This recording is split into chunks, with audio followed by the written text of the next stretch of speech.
Uh, let's see. Does it show up on my channel?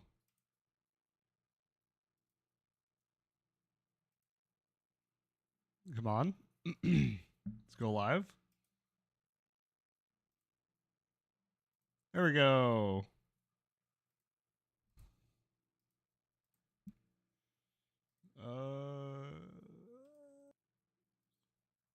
Close chat. There we go. Okay, we're live. I've got to make a tweet first. Hang on. Come and hang out for a bit. Doing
how do I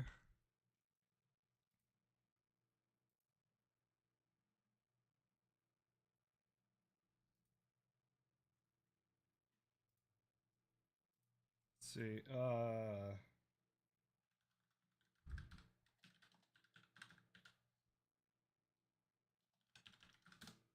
How does this work?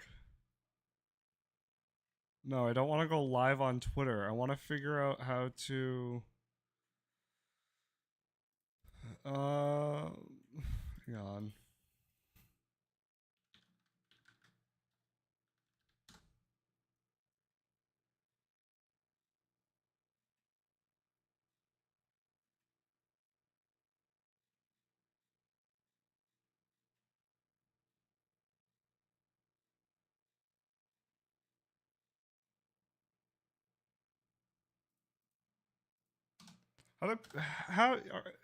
What do people do?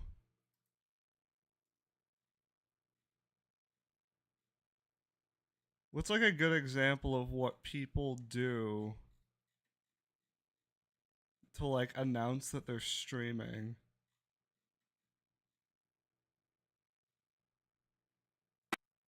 How do I like link my stream but have it show up as a thing? Um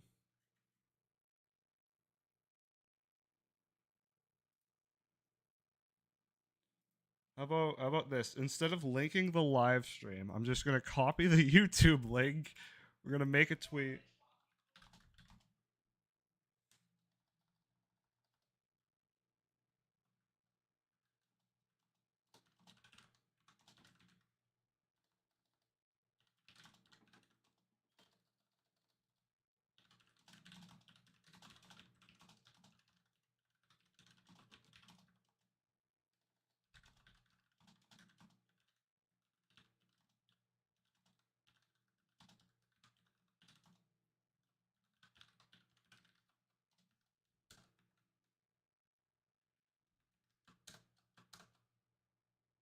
Okay, there we go. Hashtag hashtag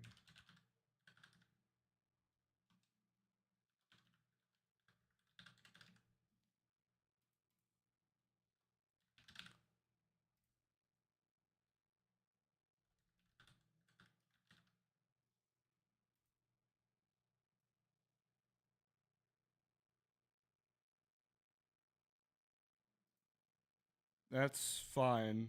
There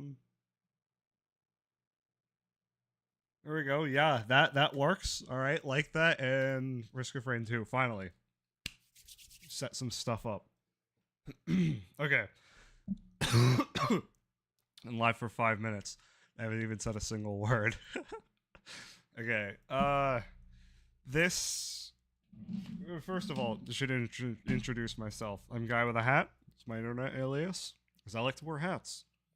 I want to make stuff people like, and this is kind of like my introductory little thing for allow, kind of like showcase it, or I want to use this first stream as kind of like a discussion of kind of what Project Loner is.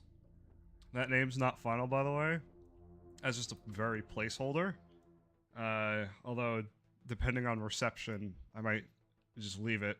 So I kind of like it's got a good ring to it. Regardless, we're gonna be playing some Risk of Rain, and if anybody shows up during the stream, I'm more than happy to sort of discuss what my game is about and sort of the direction that I want to take the game in. I got like all my notes and stuff nearby, right here. A handy dandy notebook. I like to write stuff down. It's all going in here. That has where I go to school on it. Probably shouldn't show that. But yeah, notebook. I got sketchpad stuff as well. In case if anybody shows up, I'm willing to show that off. But until then, I'm just going to be playing some Risk of Rain. And yeah, actually, let me...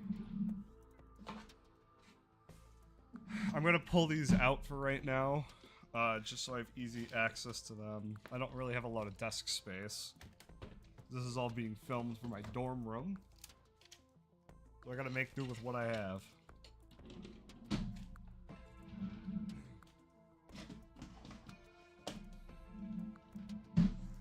And I think we're all set. Let me just pull up the YouTube and make sure that's all right.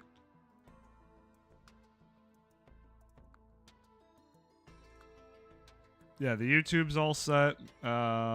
Is there audio? What does the audio sound like? I think we're all... Yeah, the audio sounds good. Okay. And let's get this gravy train started.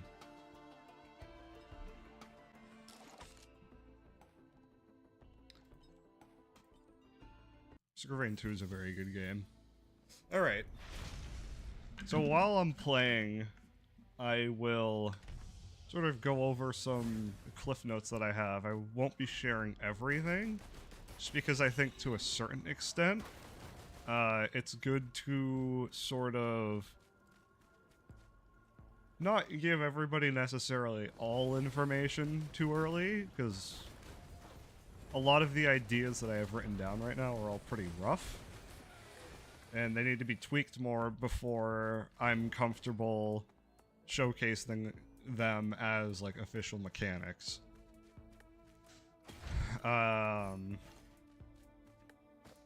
But as of the general kind of like synopsis of what I have planned, is Project Loner is going to be a game that's based off of the Stalker game series and the Roadside Picnic book.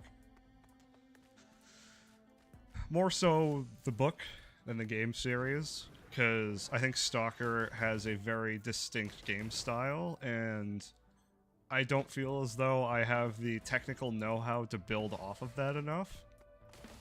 But what I would like to do is I would like to borrow the mechanics of the idea of having like a zone, having artifacts, and having some kind of cordon situation where this area would be isolated from the rest of the world.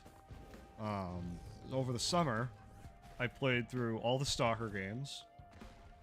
Just recently I did a second playthrough of Shadow of Chernobyl, and I just started another second playthrough of Stalker Call of Pripyat. And I feel I also read the book Roadside Picnic. I don't know if I mentioned that already. But I feel very inspired to sort of, I feel like I have ideas that I would love to sort of build off of those already pre-established ideas as a game series. And what I have so far is I would want it to be, like I said, make a game that is similar to Stalker, but it borrows more of the ideas from Roadside Picnic than Stalker. And the reason being for that is because, you know, like I said, I don't feel like I have the technical know-how to build off of Stalker. I feel like I could build off Roadside Picnic, because that's something that I've only seen, what is it? The game's called Into the Radius VR. I think they convey a lot of the ideas from Roadside Picnic across extremely well, at least in concept. Because a lot of people compared the game Into the Radius VR to Stalker, but after reading the book, I definitely feel, and even they self-proclaim as well, that the game Into the Radius is more so like Roadside Picnic than Stalker. I can see that, at least in the environment, but what I feel as though something like Into the Radius is missing is the story element. I think the story for Into the Radius VR is pretty bad, and that's not a bad thing, because the gameplay carries that game. I love Into the Radius VR. It is such a fantastic video game, and I've been kind of rambling. It's all for a purpose, though. It's just what I'm trying to say is I really like the ideas of like Roadside Picnic is such a powerful and compelling piece of literature. It makes me feel like I want to, it's inspiring me to create something based off of it. And that's something I can't really say for a lot of media. And so what I would like to do is borrow ideas, not take. I stated in a post on Twitter that I won't be taking any ideas directly from Stalker other than borrowing the ideas of, like, a zone. And I feel like that's okay, because Stalker didn't even come up with that. That's more so, like, early Soviet science fiction and, like, Roadside Picnic. The sort of if not the birth, because I'm not really familiar with early Soviet science fiction. But definitely the popularization of the idea of there being a cordoned off zone and artifacts and people who break into the zone for profit and all of that. I would like to borrow that and build off of it to play into more survival horror themes, a la something like Resident Evil. Sort of forcing the player to feel afraid with the resources that they have, and, like, using that fear to get them to spend their resources wisely. And also, well, that's kind of just the idea of that, is, like, instilling fear into the player through resource management. Because after playing through Stalker, like, you have to manage your resources, but I've not, and this might just be because I'm stupid. Actually, let me pull up the YouTube stream, because I have the Twitch pulled up, but it doesn't list viewers. Here we go. Okay. I'm not really afraid of the zone.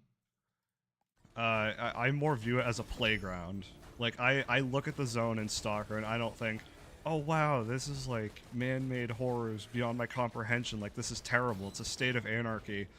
I look at it like a kindergartner looks at a playground. I'm like, yay, we're gonna go into the zone and we're gonna get the artifacts. And I can't really take it seriously. And that's just because,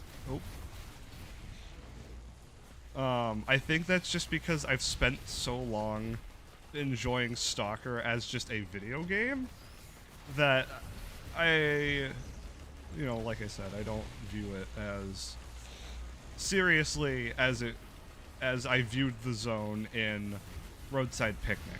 Like, the zone in Roadside Picnic is terrifying. The zone in Stalker is like a playground. And that could just be a me thing. But that is the kind of main message that is my main difference from borrowing those ideas. That is the impact I would like for my game to have. And I feel like I could achieve that. Because I started playing the Resident Evil games to kind of see how they do survival horror so well. And I feel as though I have enough of an understanding about the mechanics to sort of like weld the two genres together. And I think that would be very interesting. Most of the people that I've brought that idea up to said they really like the sound of that. And that instills a lot of confidence in me. Because usually if a game idea doesn't sound good right off the bat, you are able to tweak it. I just think tweaking it is harder than it just sounding like a good idea to begin with. You know, I would like to explore. What I'm essentially trying to say is I would like to explore the ideas of survival horror in a Stalker/Roadside Picnic-esque setting. That's kind of just where the project is right now.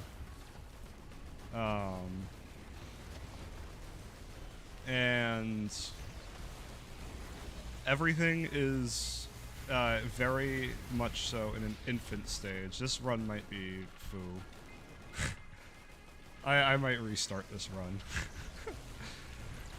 Commando is very hard to play early, and I have like no items to help me out with any of this. But yeah, that's kind of where I'm at right now. And I'm working with a friend on this. I think I've mentioned him before, my friend Ethan. We'll be working together. He'll be writing the story, I'll be handling the artwork and gameplay, and all of that. And he isn't here to discuss it right now. But as I posted on Twitter, and I think in my YouTube bio as well, every Saturday night, we will be having like a meeting discussing our future plans for the project. And I'm just doing this little thing right now to organize my thoughts in a video format. I think what I'm going to do is go back and edit this later, just to better organize it. Because I also have a TikTok account set up, and I also want to look into the YouTube Shorts. I would like to utilize, as much as I hate YouTube Shorts and as much as I hate TikTok, they are tools. And they are tools that I should be using. I think I'm dead. Oh, I'm fine. They are tools that I think that I should be using to my advantage in... Yeah, this runs 10 minutes. I'm restarting it. This is such a bad run. They are tools that I think I should be using to my advantage to help get eyes on the game. There's a lot of streamers and early game developers tell people that, like, getting into doing anything involving streaming or indie game development is you kind of have to make your own, you have to be lucky. And so I see using social media as a tool will help sort of like make luck for me. And, you know, like I said, I can't stand YouTube Shorts and TikTok, but it is a tool that I should utilize to help get eyes on my game. Because I feel like having the extra attention will help prevent an echo chamber. That's something I'm afraid of. I don't want to make a game just for Stalker fans. I want to make a game tailored to, like, Stalker and survival horror, and possibly even general audience. Possibly. I feel like enough people like survival horror to where I don't need to cater. I don't need to broaden the audience. I think if I broaden it too much, it'll hurt the survival sort of elements to it. Or the, like, if I try to de-nicheify my target audiences, it could end up being bad. So I want to prevent something like that.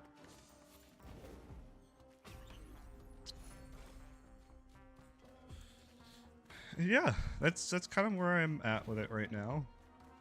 And even though I'm pretty sure I'm streaming by myself, how do you look at viewers? Although I don't think I should care about that. Or not care about it in the sense where I am overly focused on that. One watching now. Okay. So I'm pretty sure I'm just streaming by myself, which is fine. But in case if anyone joins and they rewind it a bit, this is for archival sake.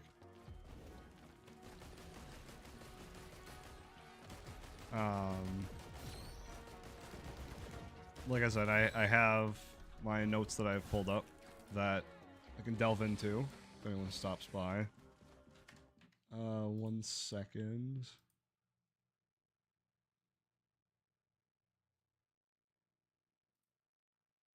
Okay, never mind.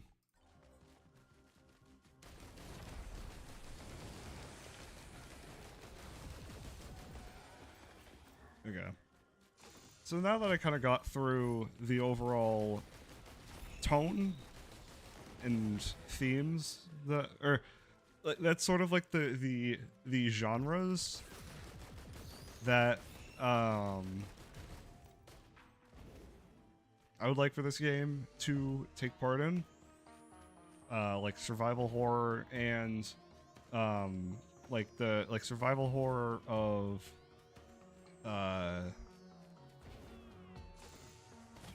would be the best. I'm trying to figure out the best way to put this. I'm not very well spoken. I'm very good at talking a lot about things that I love, but not explaining them properly. So I'm trying to think of the best way to convey what's in my brain right now.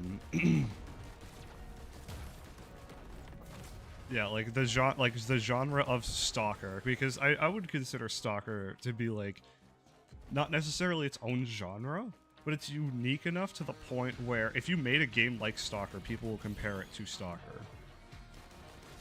I'm sure there's an overarching genre that you could classify Stalker into. It's just what I'm doing is I'm kind of classifying it as its own thing just because of how distinct it is. And so that's like the two target things that I'm going for. Survival horror, Stalker. The game perspective will be like top-down 45-degree isometric, a la something like from Stardew Valley, or something like Stardew Valley.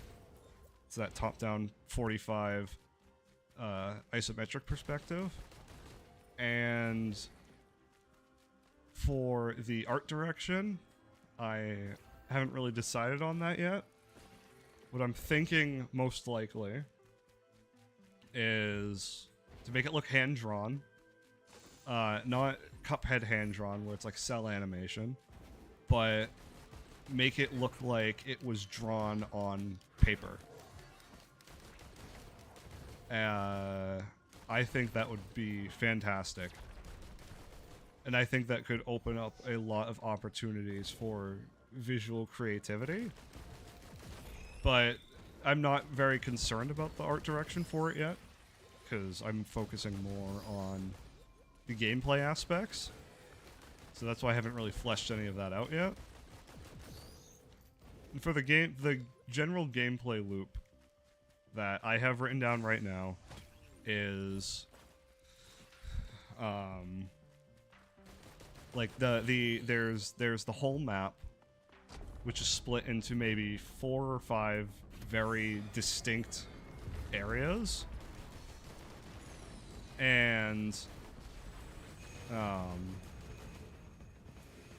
for each of those 4 or 5 distinct areas, what am I trying to say? Like, for those 4 or 5 distinct areas, I'll split it up into, like, the way that I'm thinking of splitting up the gameplay is there's, like, 6 or 7 sort of, like, gameplay chunk areas per like, split up area. And each of those chunk areas will be kind of like a level. So you can look at the big area as a level select, and you can look at the smaller areas that are a part of the big area as the actual levels themselves. And that's what I have down right now. And the map itself, like the big areas, would all be interconnected. But I think the way I'd like for it to be set up is present the user with a choice. They present them with a brute force option or a story progression option to get to the different zones, because I don't want to lock people out of content behind the story if they don't wish to follow it. And what I mean by that is they're presented with some kind of obstacle that they're going to have a very hard time overcoming unless they follow the story. But say if they loot, like, everything in the area, they can overcome that obstacle. It's going to be a lot harder than the story option, but the option is there if they don't wish to follow it. I like that freedom. And so that's how everything would be split up. So it's 4 or 5 big zones, 6 or 7 smaller zones. And like an overarching story, like I mentioned earlier, I have a friend that's going to be writing the story for me, my friend Ethan. He'll be handling all the story aspects. The characters, I'm only planning on doing, I think I have 4 characters planned right now. The main character isn't going to really be a character. They're more going to be a vessel for the player to experience the story in. And the way that I have them written right now, or I don't have them written anyway, but their sort of motivation to enter the zones is the main character and his friend. Like he has a best friend that he decides to go into the zone with. They're farmers, and they didn't meet the quota of making enough food or money to last themselves the winter. That's another thing I should have mentioned. The setting of the game will be in winter. I think that would be awesome. Again, like I said, as of right now, it's cosmetic, so I'm not as worried about it, but I would like for the setting to be in winter. And the player character and his friends didn't generate enough money or, like, food to last themselves the winter, and so they receive business opportunity from some rich investor that's like, hey, go into the zone and get this MacGuffin artifact for me.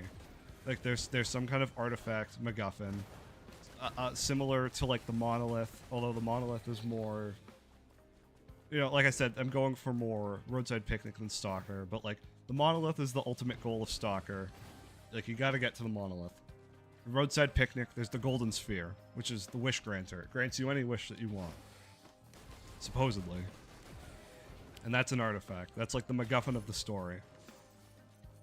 And so the main character and his best friend go into the zone to earn a living off of collecting artifacts as stalkers instead of dying or, like, getting some, like, factory job back in their hometown. And the game would take place somewhere in Russia. I'm thinking somewhere near Mount Yamantau. I want that to sort of be, like, the final area is the bunker of Mount Yamantau. That would be the penultimate, sort of, like, where the story culminates, where the story ends. That'll be the ending area. And oh my goodness, Soldier's Syringe? 3D printer, the run is actually saved. So they go into the zone, and you know, from that point on, I haven't fleshed anything out. I started talking a little bit about the ending because I want the players to I want the player to have a motivation to want to beat the game.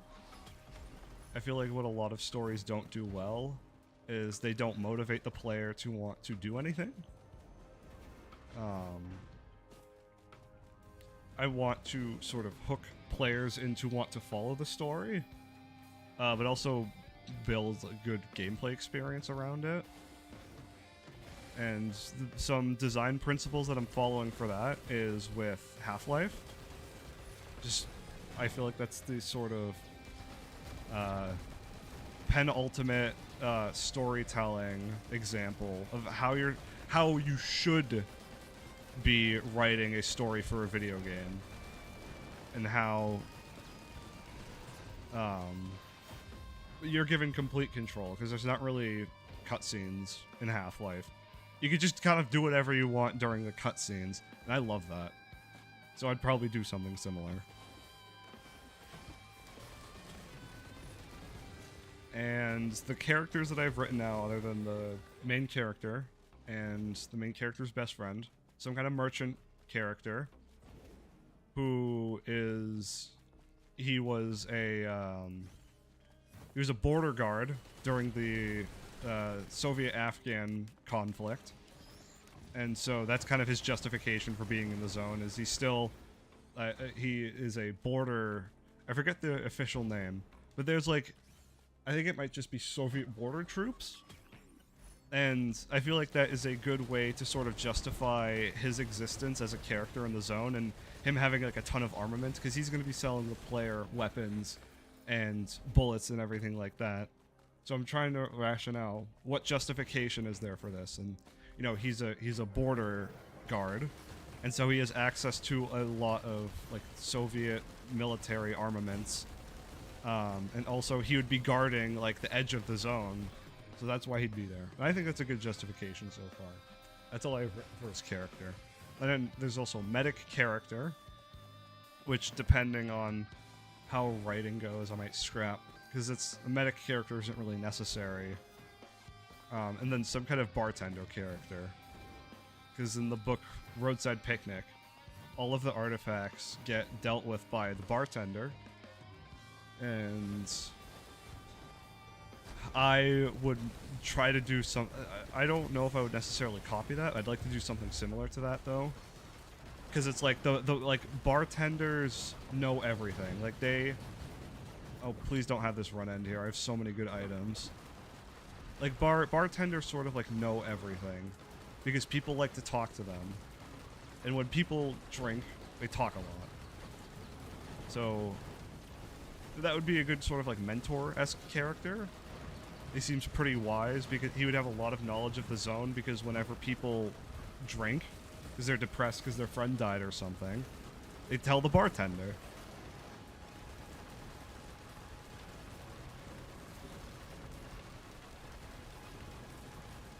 So I think that's a good starting place for having a, like an artifact handling character.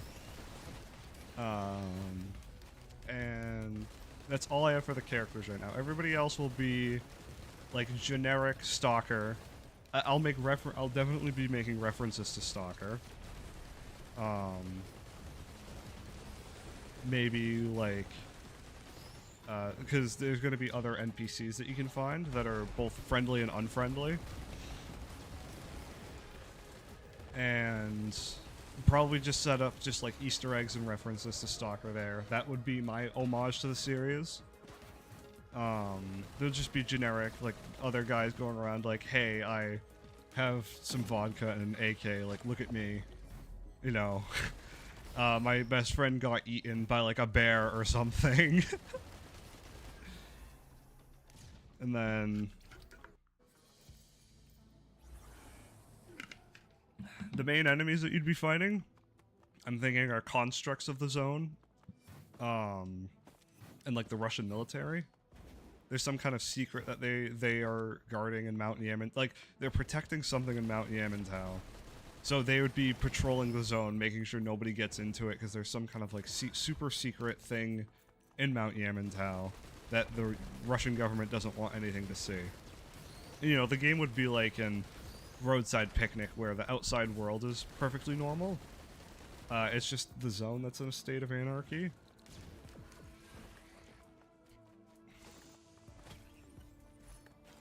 And I don't think I'm gonna do like a main villain or anything like that. I think the conflict for the character would be there's not gonna be like an overarching villain with a conflict for the character to deal with. It's just gonna be their journey through like figuring out what the hell's going on. And so yeah, I think that's my final thought on that. Is it's just going to be a small cast of characters that my friend's going to be writing for, and the story will be, you know, the character's journey. That's what I'm trying to say. It's not going to necessarily be some kind of good overcoming evil. I'm not going to get like I might also delve into like Russian pseudoscience of the Cold War, because that's a really fantastic topic that I could delve into. I think that's something that's very interesting. There's a lot of potential there for storytelling. You know, so much so that there's an entire game made off of it, Psychonauts. The reason why that game's titled like it is based off of that Soviet pseudoscience, is like trying to make, you know, Russian super soldiers. Type of enemy, this is just me spitballing right now, but like a type of enemy in the game could be one of those like Russian super soldiers, and turns out, oh shit, they actually did learn how to make psychics. And that could be, you know, it could be an experiment that escaped and got corrupted by whatever's going on in the zone. I still don't have an inciting incident for why the zone is there. I don't know if I want to do aliens or some other kind of similar event to that. That's a very much we'll see kind of position. And as for main game mechanics, you know, you would have like just regular sort of third-person shooter aspects. You'd have a primary, secondary. You'd have some kind of inventory system. And what I'm thinking is some kind of hub world.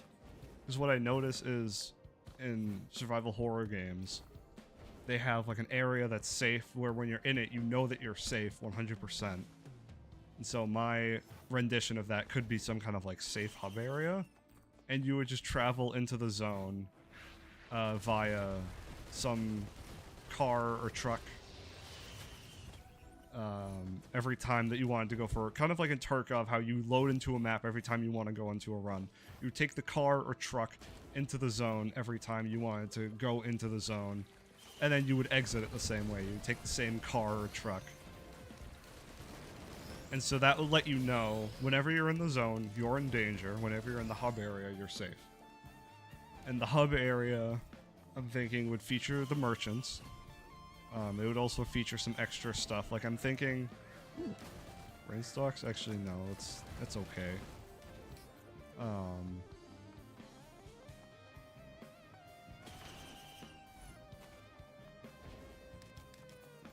Like the hub area would feature some stuff, maybe like, I want to try and maybe incorporate farming into it, because that is a part of your character, is being a farmer. So I might try to figure out incorporating something like that into there where, oh my gosh, a scrapper? That's actually insane. Like some kind of farming, and then like obviously you'd be buying items from the merchant. You'd be buying like health items from the medic and everything like that, and then maybe you would have like your own kind of stash. I'm trying to think, I want to maybe have a sort of like player house of some kind that you can customize it. But that's all extra stuff. I haven't really fleshed out how I want to incorporate any of that.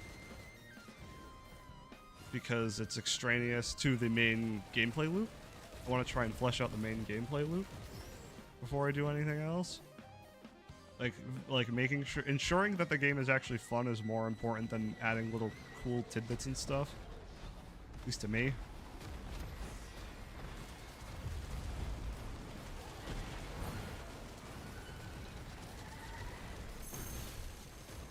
Ow.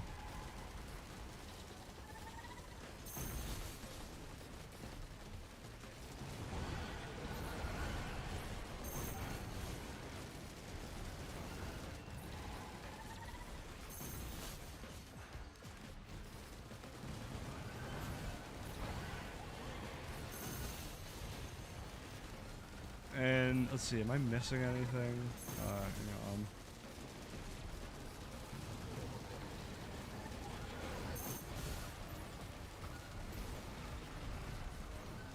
I think all that I haven't discussed is little, like, extraneous stuff that isn't as important to me right now. Like, there'll be some kind of day-night cycle in the zone, and you're very heavily encouraged to kind of, like, get back to the hub area before dark, because the game would get harder at night.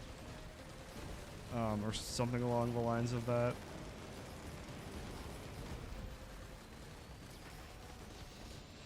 And when you die, I like this mechanic too, I should bring this up. And when you die, you go into kind of like, depending on what you got killed by, you'll go into like a downed state. Oh, I should also bring this up. Like I said, there'll be artifacts that you can find, and anomalies, none of which I will be borrowing from the Stalker universe. I'll be trying to come up with as many original ideas for anomalies and artifacts as I can. And those will be, you know, obstacles. Another good idea, building off of that I had, was there's two main ways that you can play the game. So you can either bring, when you go into the zone, you have the option of either bringing out all of your gear with guns, or bringing out a science suit with no equipment. What I mean by that is the artifact, or the anomalies of the, you know, I guess anomalies in both Stalker and Roadside Picnic are metal reactive. And so what them being metal reactive means is if you're not wearing any metal, there's a much lower chance that you'd be setting them off. They're also set off by metal and movement. So the reason why a player might want to bring out the science suit is because when you can walk through anomalies if you walk through them carefully and slowly.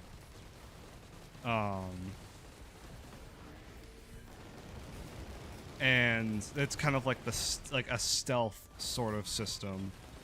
Stealth, but also not really. And so what that means is you won't set off anomalies, so you don't have to worry about like if you walk carefully, you don't have to worry about setting off anomalies. But if there's monsters or enemies or people with guns and they see you in an area, they're going to shoot at you. So the trade-off is you don't have to worry about anomalies as much, but you have to worry even more about players. And then alternatively, you bring out all of your gear and stuff. And what that means is you have to worry equally about anomalies, but you don't have to worry as much about, say, like enemies, because you have a gun and you can shoot them. And being able to shoot stuff makes them less scary. So that's kind of my idea with that. Depending on how that plays in practice, that has the possibility of just being removed entirely, because that has the capability, if not executed well, to be a not very fun or necessary mechanic. And so that's a maybe. I think it'd be really cool, but it would have to be implemented very smartly. Or maybe divvying up story missions to where you're either forced to use the science suit or forced to use a gun. And, you know, like I said, that's very, we'll see about that. Other than that, I was going to mention something, but then I sidetracked because I wanted to talk about... Ooh. Talk about that mechanic, like the suit switching thing. I don't remember now. This is very annoying. And I think that's it for main game mechanics. You know, like I said, there'll be a selection of guns. I have a whole list written down. I absolutely love Soviet weaponry. You know, thanks to people like Forgotten Weapons and Brandon Herrera just introducing me. My goodness. My roommates are yelling.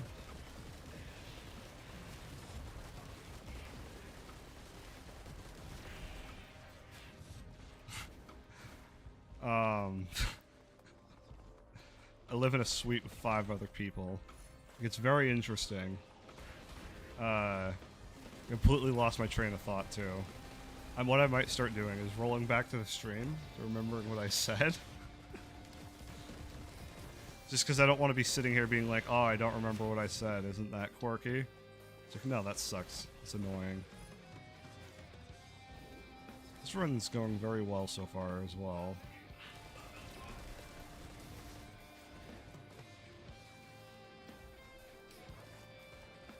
Oh yeah, list of weaponry, and you know,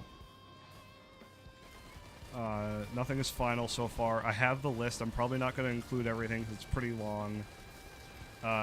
What I'd probably want to do is include like a bunch of obscure Soviet weaponry, because I think that's something that Stalker did really well.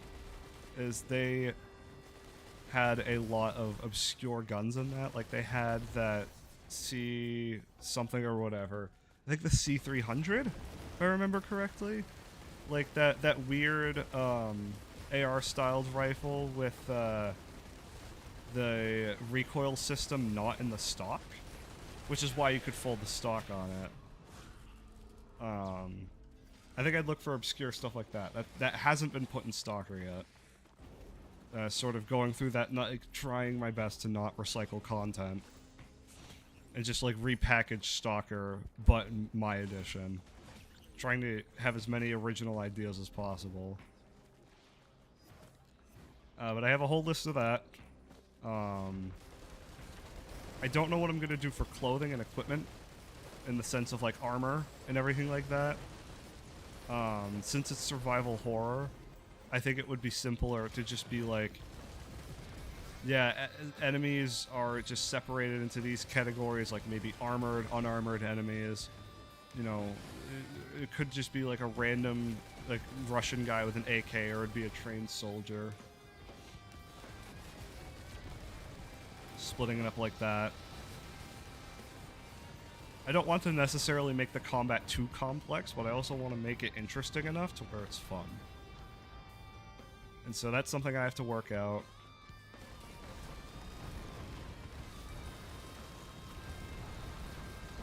That I don't really have anything for yet. Like I said, I haven't really come up with many ideas lately. I should mention this, by the way. I've been absolutely swamped in school. Like, genuinely. The past few weeks have been hell. And it's really hard to find time and motivation to work on this project, just because I have so much work that I'm doing. I'm doing computer science, and I'm a senior this year. So, needless to say, my plate's pretty stacked. It's pretty full. And so I'm doing my best to work on this project, but also make sure I'm doing well in my classes. This is bad. And so that's a very hard balancing act. But I'm managing so far. It's kind of another good reason to have these streams, is it's sort of an archival of all of my thoughts that I'll probably try to keep track of, in the sense that I'll watch it back. Like, I'll go back to watch the VOD or something, and then write down thoughts that I came across that are, like, memorable or noteworthy that I want to go back to. Where is the portal? So far, I don't think I've said anything yet that's that interesting. I've just kind of rambled. That's okay. I already have most of my thoughts organized on paper.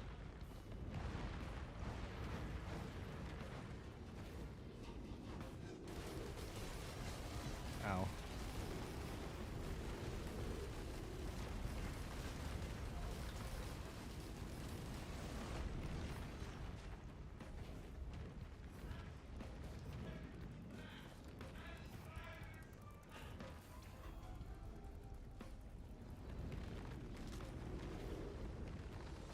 Am I stupid? Where's the portal?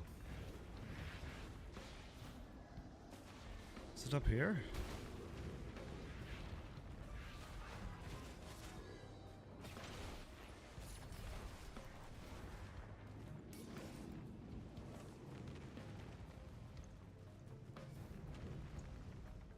Where the hell is it?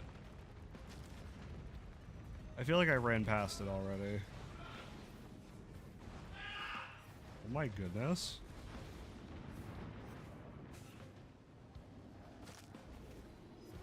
Is it back here?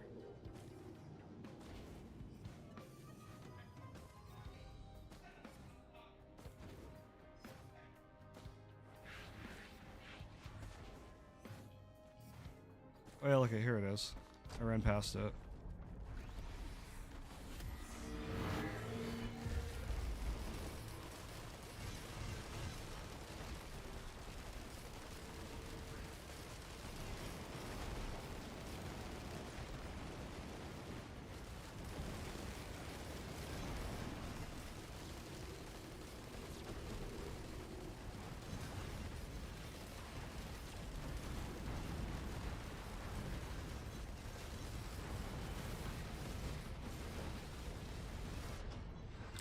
That is so unfair. I couldn't see anything.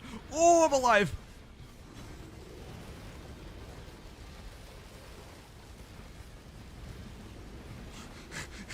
Immediately back into gamer. That is so embarrassing. That sucks. That's so annoying. I had such a good build going. Oh well. Oh well.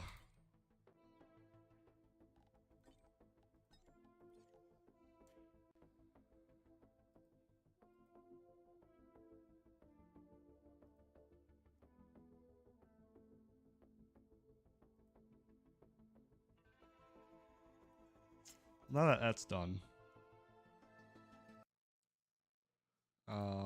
Let me pull up my Google Photos.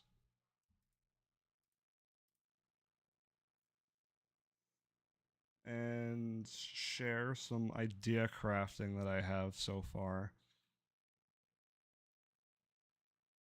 Most of the pictures, yeah, down here. That's homework. There we go. This is the first thing I drew for the game. This is like the,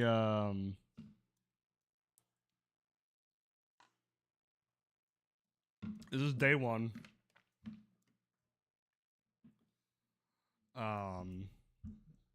You know, day one, just spitballing. Everything that I thought of, I put down. And I also realized something. Hang on a second. No, that's fine. This is a little bit down the line. That's kind of what I meant by hub area. Like there's the vehicle to get into the zone, and then you'd have like the player house. This is just some stuff I put down at first. I put down like, oh yeah, you can have all these houses that like you can fix and then like have people do stuff in them. That, you know, probably not going to include something like this. I feel like that's going to sort of introduce scope creep, which I would not like to do. But I definitely want to have some kind of player house, maybe like a building area. I won't include it if I don't have to, but I would like to have some kind of like mechanic where, you know, you're building a camp and like you're carving your way for survival. I want to figure out how to do that. I haven't figured out how to do it yet. And if I can't figure it out, I'm willing to drop it. It's an idea that I'm willing to drop for the sake of a well-designed game experience. And then like this is what I have the character so far. Like you got the merchant, medic, the fence. This is the guy you'd sell all your stuff to, because it doesn't really make any sense to sell stuff to the person that you're just buying stuff back from. So I'd have a separate person you'd sell stuff to, and that would be like from Stardew Valley, like the box. There'd be some kind of box, but I just wanted to have a character for it, so there's kind of like a justified reason for why it gets bought, and that's what I'm thinking. It's some kind of like peacekeeping, corrupt peacekeeping official that's just trying to make money in the zone, and so he buys stuff from you. And that's sort of like his background. And I had a research mechanic that I wanted to do that I think I'm gonna drop just because it's unnecessary. Um, that's my studio drawing class stuff. Uh, yeah. So this I already went through. I'm pretty sure that's kind of like a mock-up of the camp idea that I had. That's more homework. That's a broken TV that we found. Where's more stalker stuff or roadside picnic stuff? I should say. Here we go.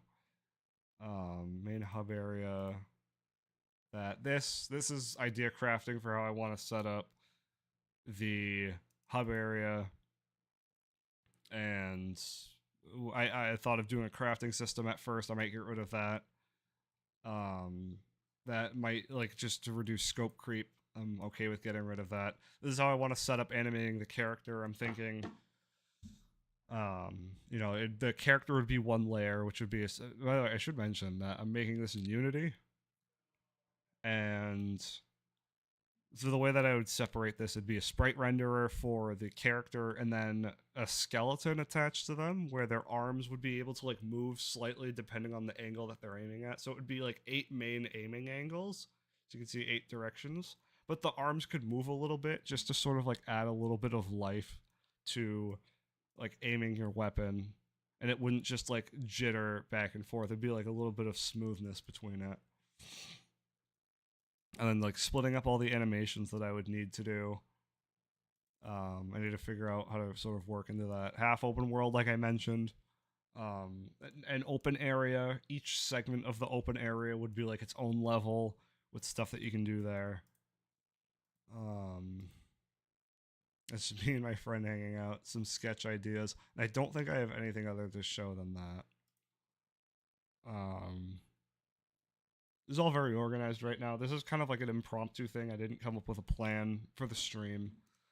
We're approaching an hour, so I'm probably going to end the stream, and I think this stream should just be used as documentation, sort of like showcasing my progress or what I've done for the game so far. This is just part 1. I'm getting pretty tired. I've had a pretty exhausting day, and I think I'm gonna throw in the towel now and end the stream. I don't think anyone showed up. Oh no, one person showed up. There's a like on the stream. Thank you. The stream is also very behind. Anyways, I'm gonna close out of that. I'm gonna make a tweet, or I'm gonna reply to it saying,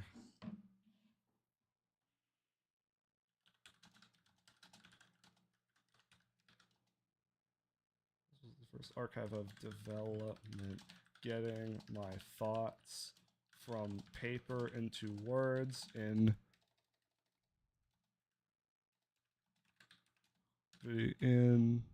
a video format.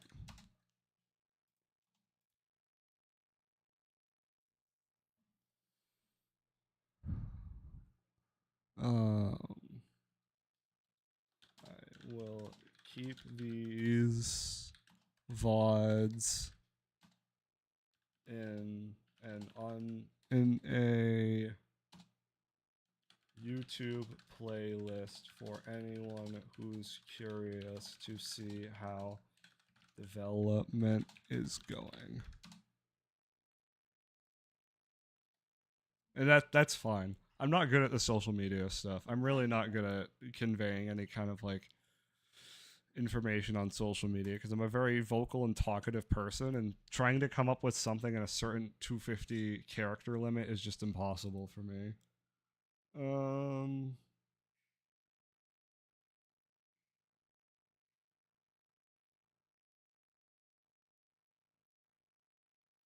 And that's all I have for tonight, I guess. Uh, look out for the Twitter. I think I have my Twitter and Instagram linked in my YouTube bio. Let me just make sure. Um,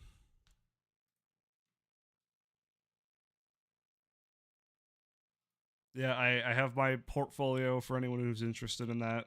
I don't have my Twitter or Insta in my bio. That's fine. I can link it in the video description. Other than that, that's gonna be the end of this. Very disorganized. I'm getting pretty tired, so very low energy as well. Probably not the best way to like kind of like introduce what I'm about and what I'm doing, but I promise I'm trying my hardest to. I really want this game to succeed. Um, I like I said, I just want to make things people like. I want to make video games and I want to make good ones. And I don't want to work for a company like EA or Respawn or Bungie, anything like that. I kind of just want to do my own thing. And, this is my shot in the dark trying to make it. We'll kind of see how it goes. Um, if the game doesn't pop off, that's fine. This is a good resume piece to have. I'll probably update my portfolio with all this stuff just so I have more archival stuff of it because I keep my portfolio pretty updated. And other than that, I think that's the end of the stream. I'm live on Saturday, 5:30 p.m. Eastern Time. That's when me and my friend are both available. And before the stream starts, I'll make a tweet about it, probably an Instagram post too, and then link in my YouTube link so people can go to it. And other than that, I'm all set. I think I got everything out I wanted to. It's also very therapeutic. As you can tell, I'm very passionate about what I do, so I like to talk about it. This is very nice. I'm in a very good mood right now. And I'm going to log off before I keep rambling on anymore. And I'll be back on Saturday of this week. Every week. Saturday of every week. I'll have daily updates like this, and I'll try to structure it so it's like a part that's organized and a part that's disorganized. So like a part that's like purely business, me and my friend game talking, live streaming our meeting, and then like probably playing a game afterwards. So if anyone's interested in that, there's always that. And I think I might edit this into a YouTube video as well, and probably like a TikTok or a YouTube short. But that's a tomorrow thing because it's 11 at night. I'm tired, so I'll